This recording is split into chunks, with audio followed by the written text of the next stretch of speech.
m'appelle Gauthier Talieu, j'ai 20 ans. J'ai commencé la voile aux alentours de 5 ans et demi au CN La Tremblade.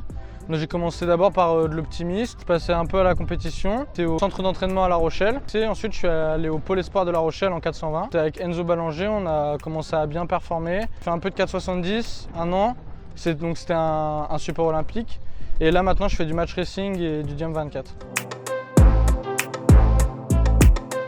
C'est moi qui ai décidé de lancer ce projet. J'ai essayé d'être recruté dans d'autres projets et je voyais que c'était un peu compliqué. Du coup, je me suis dit pourquoi pas essayer de créer le mien. L'équipage s'est formé surtout, à la base, on est des amis, on se connaît depuis qu'on est au lycée. Ce projet-là a intéressé certaines personnes et du coup, on en a discuté, on a fait des essais et puis ça s'est bien passé, donc on s'est lancé. Luc Guimberteau, Luc, je l'ai connu en 420 en pôle espoir de La Rochelle. C'est quelqu'un qui a énormément de qualité, qui est très assidu, qui est très bon tactiquement. Romain Richard, lui, je l'ai connu aussi au pôle espoir de La Rochelle, lui il faisait du laser. C'est quelqu'un qui a fait beaucoup de courses au large. On l'a pris dans l'équipe pour les parcours longue distance. Il a pas mal de savoir et de connaissances dans ce domaine-là. Pierre Boulbin, c'est le barreur, c'est un super bon barreur qui a fait beaucoup de multicoques avant. Le principal, c'est que l'ambiance est au top aussi dans l'équipage. On s'est beaucoup entraîné au Havre. On fonctionne avec les 2 bateaux Helvetia, donc ça permet de s'entraîner à 3 bateaux. On a fait quelques stages durant l'année. On a eu peu de régates cette année malheureusement. La dernière régate qu'on a faite, c'était la Normandie Cup.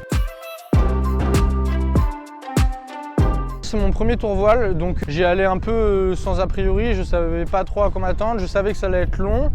Le bilan, c'est qu'on est quasiment aux 3/4 du tour et ça fatigue pas mal les organismes, mais on est assez content de notre prestation. On a plutôt bien commencé le tour. On a eu une période un peu creuse vers la fin de la Manche, à Dielette et après dans le nord de la Bretagne, à Erquy. Ça a été plus compliqué, on a eu des conditions un peu plus musclées et donc avec la fatigue, on avait des journées un peu plus difficiles. Mais là, on est sur une pente plutôt ascendante. Et donc on revient petit à petit dans le match et on y croit et on est à la maison, donc on est assez content. En plus, depuis qu'on est rentré en Charente-Maritime, le soleil est de retour, donc on est plutôt satisfait. Il y a du match encore avec les 4 et 5, mais on est toujours 3e. À terre, c'est de très bons amis. Après, sur l'eau, on a le couteau entre les dents, on lâche rien et un point est un point. On fait nos journées les unes après les autres. On ne se pose pas trop de questions sur le score final pour l'instant parce qu'il reste encore quelques jours de compétition. Et puis voilà, on lâche rien. Finir le tour le mieux possible. Ensuite, à la fin du mois de juillet, je pars pour les championnats du monde de match racing aux États-Unis. Et ensuite, suivant le résultat qu'on aura fait sur ce tour voile, on va en discuter avec les partenaires pour voir s'il y a possibilité de faire le Tour d'Oman. Le Tour d'Oman, ça fait partie du championnat du monde de Diam 24.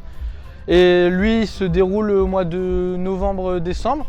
En match racing, il y a pas mal de compétitions aussi à l'international au mois de septembre-octobre. Donc ça va être assez chargé. J'ai ma rentrée scolaire mi-septembre, donc on va pas s'ennuyer.